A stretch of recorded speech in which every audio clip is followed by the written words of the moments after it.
college? Classic. Did you say college? Well, sure you did. And we're finishing up here the judge of Dr. David Jeremiah's Agents of the Apocalypse. And we're reading here now the third book opened. Christ closed the book and reached for the next one, and Morgan Wilson's Book of Secrets. All the secret things he did that he didn't think anybody knew about. As he opened the cover, Morgan's apprehension grew. So far things had not gone well for him. He trembled to think that these pages might reveal and what they might reveal. You have a lot of entries in this book, Christ said. Let's look at some of the things you did in secret. It says here that many of your customers paid you in cash and you reported none of those payments to the IRS. You also reported business losses you did not incur and inflated the amount of your charitable gifts. You cheated on your income tax, and according to these records, you did so every year. But taxes were exorbitantly high, Lord, and the government used billions of dollars of our tax money to support immoral causes. My faithful servant Paul told you to obey the laws of the land, and I told you to render to Caesar what belongs to Caesar. And you said moments ago that the law was important to you, but as I look over your entries, I see consistent infractions. Whenever you thought the police weren't around, you habitually drove over the speed limit. Oh, please be reasonable, Morgan pleaded. That is such a tiny, insignificant thing. Everybody did it. Insignificant maybe, but this was the law of your land, which you were charged to obey. All of these acts undermine your claim to respect the law. Such cavalier disobedience for even tiny laws shows you had no real respect for the law at all. When no one was looking, you did whatever you wanted and believed you could get away with. This self-centered focus shows that within your heart resided the same impulse that motivates mass murderers to do what you wanted to do instead of what was right. It's a difference not of kind but of degree. So you know how we don't pay attention. Like the other day, I was at a stop sign, and I was in the right of way, and I was going around the cars on my motorcycle, and the guy in front of me was from a church that I knew he was from, and he tried to stop me by pulling out of the left lane into the right lane while I was coming down behind him, even to the point to where he was willing to crash into me so I didn't get in front of him, he told me. So when I saw him in church, I confronted him and I asked him to be more careful.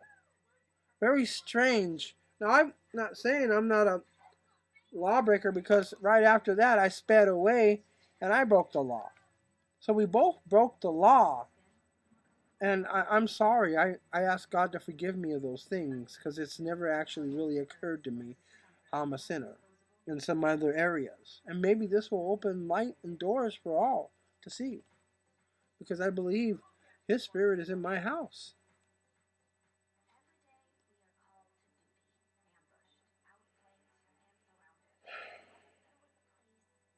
When we look at all of the things that are going wrong here and going on here, it's a wonder. I never thought such little things would get me in such big trouble. Well then, Christ responded, let's look a little deeper and see if all your secret acts were little things. It says here that in the early years of your air conditioning business, when you made repair calls yourself, you regularly loosened the Freon valves on your customers' AC units, letting the expensive gas escape slowly, which would lead to another service call soon after. It also says that you visited internet porn sites late at night, and to top it off, these records indicate that you had a long-running affair with a woman at your church. None of these deeds were ever found out, And since they never damaged your reputation, you never repented of them. But nothing I did ever hurt anyone. No. How much did your porn and adultery destroy the intimacy of your marriage? And what did your tampering with those AC systems cost families who couldn't afford it? And how much did your lawless driving endanger others on the roads? And what you never understood, Morgan, is that your deeds hurt you. They kept your focus on yourself and drew it away from me. They scared your conscience. They seared your conscience until you lost your regard for right and wrong. But I'll say more about that in a moment. But surely, Lord, even the best people have a few misdeeds to hide. The bottom line is that you did your good works in public and your evil ones in secret. You should have done the opposite. You should have done your good works in secret so that your reward would have been my riches instead of the praise of the people, and you should have aired your evil deeds in confession and repentance. Morgan looked down in shame at Christ closed Morgan Wilson's book of secrets and reached for the next one. Morgan Wilson's book of words.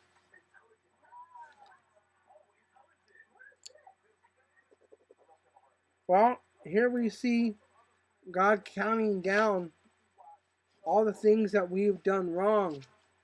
And though a lot of us probably don't recognize it, we're sinners and we've done wrong. And I just, yeah, I was speeding the other day, and I thought it was okay. It's not. I wanted to hurry up and get my cousin and bring him back to my house, and I was speeding. And I'm sorry, God. Please forgive me for all the times I've speeded.